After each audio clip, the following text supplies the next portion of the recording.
Nick Pye, welcome to Pocket News for Monday the 15th of August. Today on the show, Zombie THQ, a bunch of updates, and Pokemon Master? No, Pokemon God. Also, Rad's here to talk esports.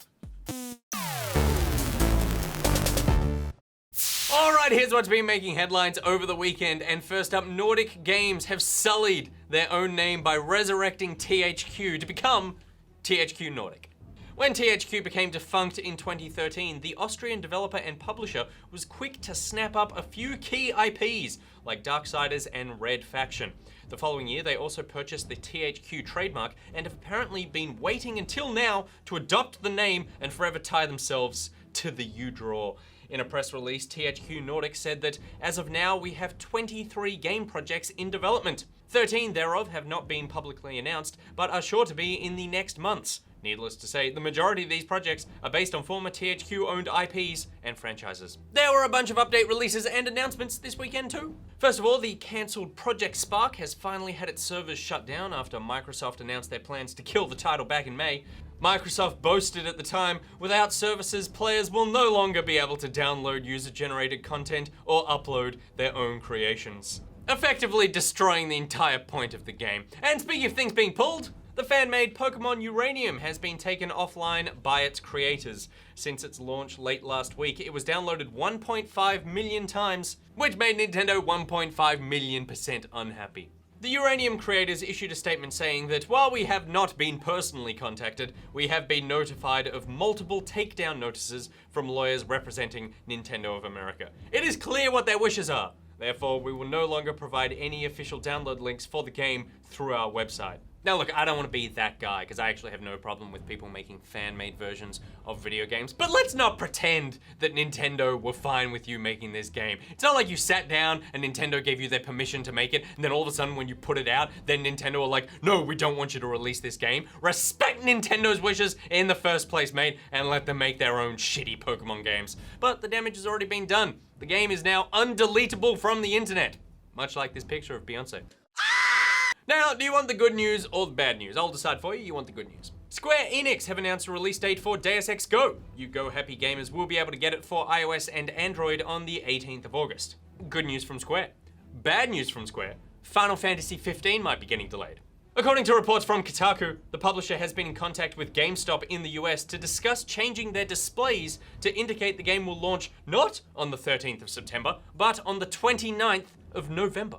Moving on, and Overwatch is going to be pinging harder and faster than ever before. Blizzard has announced its plans to speed up the PC games client update rate from 21 updates per second to a blazing 63 updates per second. According to a community manager, this reduces the amount of time between when you complete an action and when your client hears back about the result, which in turn will help make the game feel more responsive. The devs have also been talking internally about nerfing Zenyatta, and buffs could be incoming for Mercy and Mei because she just wasn't annoying enough already. And finally, for those of you who watched the Dota 2 International late last week, you will be aware that Pitlord is finally coming. I love that game, but I have no understanding of what or who Pitlord is because I didn't play Dota. But I'm happy because Reddit is happy, and as long as we keep Reddit happy, we can have nice things. Pitlord was a character in the Defense of the Ancients Warcraft 3 mod, and his refresh has been dubbed Underlord.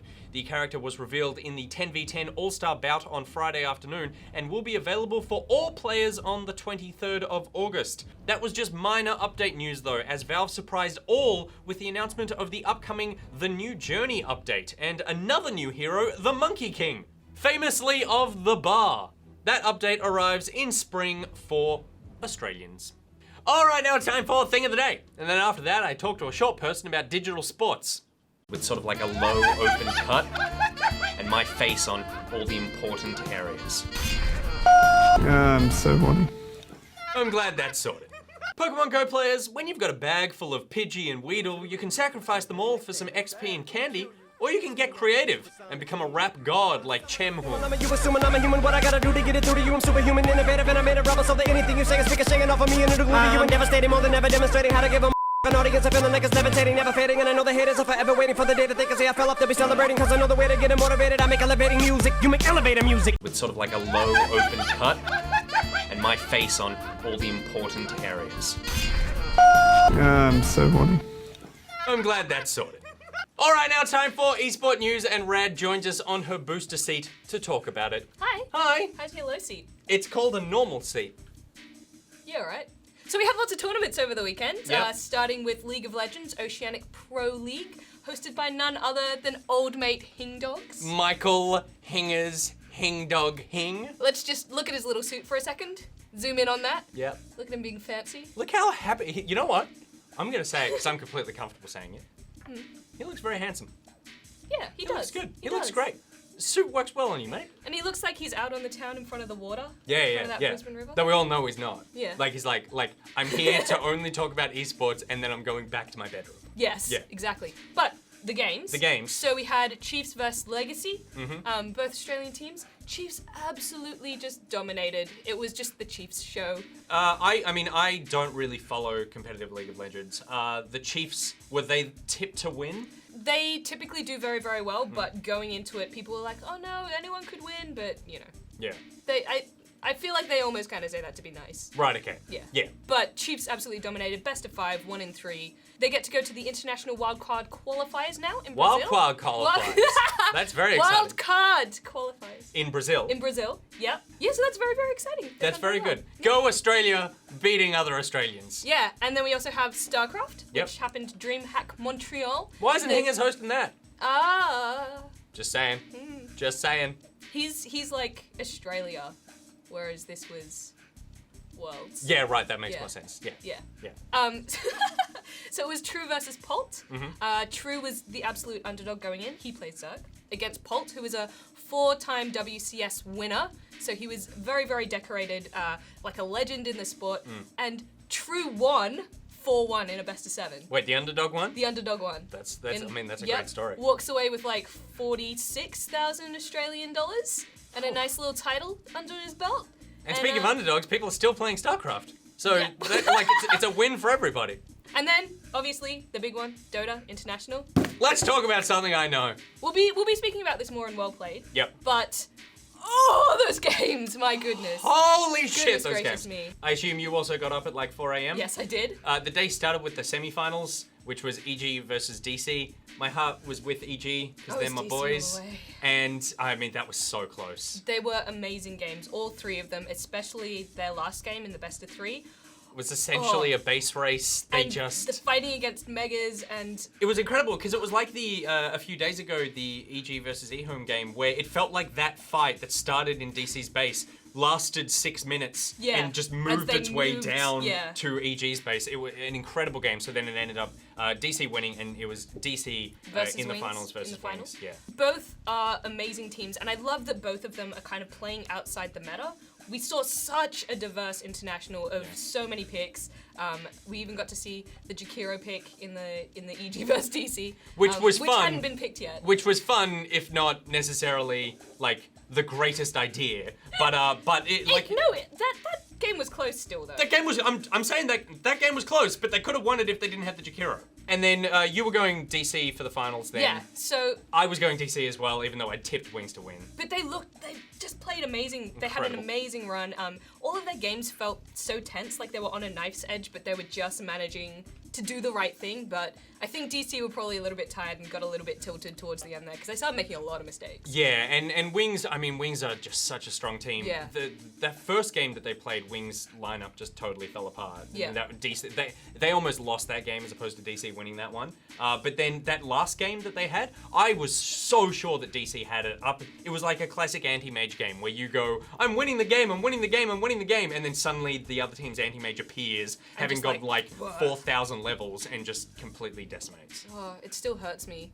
It is a crazy healthy meta at the moment. Absolutely. I think it was 105 or 106 out of 110 Characters That's- picked yeah. and played, which is kind of unthinkable when you go, enough characters are useful enough in these Yeah. in these different situations that you can pick almost every And single one. we need to compare it to, say, League of Legends. I think it's about a 60% hero pick rate in like Yeah. the bigger tournaments. And with Overwatch, it's about 5 or 6 out of maybe 11 that get commonly picked. It's just an insane and The balance! It was like that for the last major as well. The last major had stats that high, and then there's been patch and balance updates since then, and it's still up there. Yeah. It's just Ice Frog, king of balance. Absolutely. And 2 new heroes coming. And got 2 new heroes coming, which is very Underlord exciting. and the Monkey Man. And then also, this international sort of continued the trend of the East-West switch that in the first international Na'Vi won, which was a European team, and then it was I think it was Invictus, and then it Chinese went to China, which was a Chinese team, and then it went to Alliance, and then it went to Newbie, and then it went to EG, and now it's gone back to China with Wings. Do you think that that's just the fact that they're kind of scrimming with their own teams and they're learning different things that the other side isn't? I think it's rigged, personally.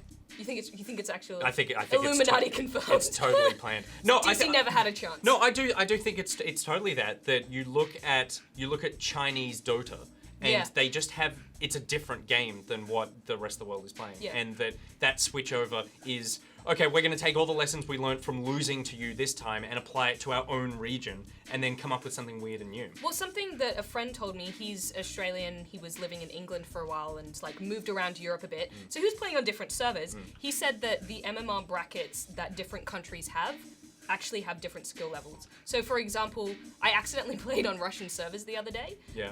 And in my MMR bracket for Russia, I was really, really good. Like their 1.4 or whatever I'm at is lower than our 1.4.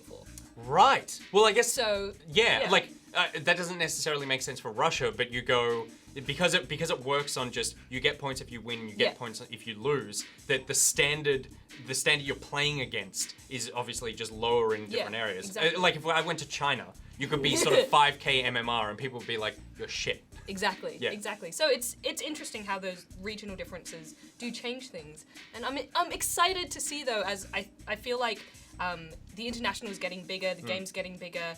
There's more kind of big tournaments happening. People care more, and I'm also really looking forward to seeing the skill level rise. Yes. All right, that's it for today's episode of My Pocketeers. If you want to meet Pocketeers to play Dota with, then join the Pocketeers Facebook group and Steam group. There are links to everything I just said in the description below. Today's Thing of the Day graphic was made by the Doctor of Who. If you've made a thing, please send it in. Thank you for coming by. Thanks for hanging out. Until tomorrow, Nick, bye out. Mwah. Right out.